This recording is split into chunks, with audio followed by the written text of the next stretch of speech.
Hello home buyers! Sa lahat po ng naghahanap ng bahay, this is Agent Joyce and welcome to my channel. At ito ang iyong ahente dito sa may Lancaster, New City. At panoorin niyo po itong bahay na aking ipa-vlog. Ito ay Aira Single Attached with balcony. Located po dito sa General Trias, Cavite. Malapit po sa ginagawang SM General Trias. Ipapasilip ko po sa inyo itong sample dress up ng Aira unit or Aira Single Attached. Ito po yung layout ng kanyang first floor. So pagbukas natin sa main door, ang bungad po is living area. And then dito po banda sa ating left side is bedroom po siya. One bedroom kung may senior citizen kayong kasama sa bahay. Goods na goods po siya or pwede pang bisita. And then, pag idediretso po natin is, ito po ay magiging dining area natin. Ang ganda ng bahay na to kasi ang taas ng ceiling niya. Tapos, ang lawak talaga ng kanyang living and then dining area. And then, ito naman yung kitchen niya. Sa actual turnover po is, hindi po ganito yung cabinet or yung kitchen. Bale, ito po ay dress up na or na-modified na po na Aira unit. Pero pwede nyo po itong gayahin pag once nagustuhan nyo po yung Aira. And then, meron siyang comfort room dito sa may baba sa ating bandang kitchen. So, ito yung layout ng kitchen natin. Tapos, ito may door siya. Papunta po yan sa ating laundry area naman sa likod. Paglabas natin ng kitchen, dining, and then living area, ganito po yung kanyang layout sa first floor. And then, yan po yung isang bedroom na nandito sa ating first floor din po, pang bisita or pwede siyang pang senior citizen. And then, akyat tayo sa taas.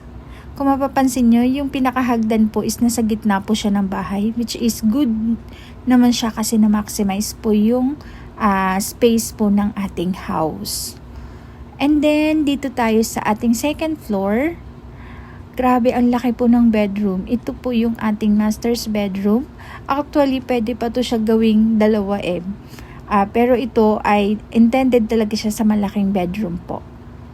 Sa actual turnover po ng ating bagong Aira with balcony, dito po naka-attach yung balcony sa ating master's bedroom. Ayan.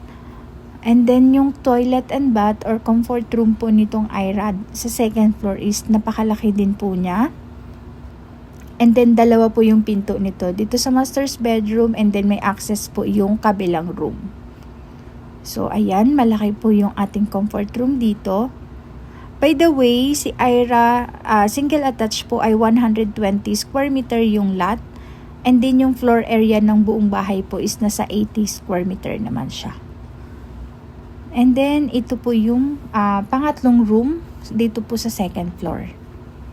So, ayan, kapag may anak kayo, or pwede din siya pang bisita pag wala pa kayong anak, or pag may anak naman po, ito po ay another room po dito sa second floor. Ayan, napakaganda ng layout nito. Lalong-lalo na po yung ating master's bedroom. Ayan, ang ganda din po ng interior po nitong ating model house. So, baba na tayo ulit sa ating first floor. So, ayan na agad. Pagbaba ng hagdan, bubungad sa atin yung dining area and then yung living area. At kung nagustuhan nyo po ito, 40,000 po ang ating reservation fee. And this is Agent Joyce. Tripping ko po kayo dito. Bye!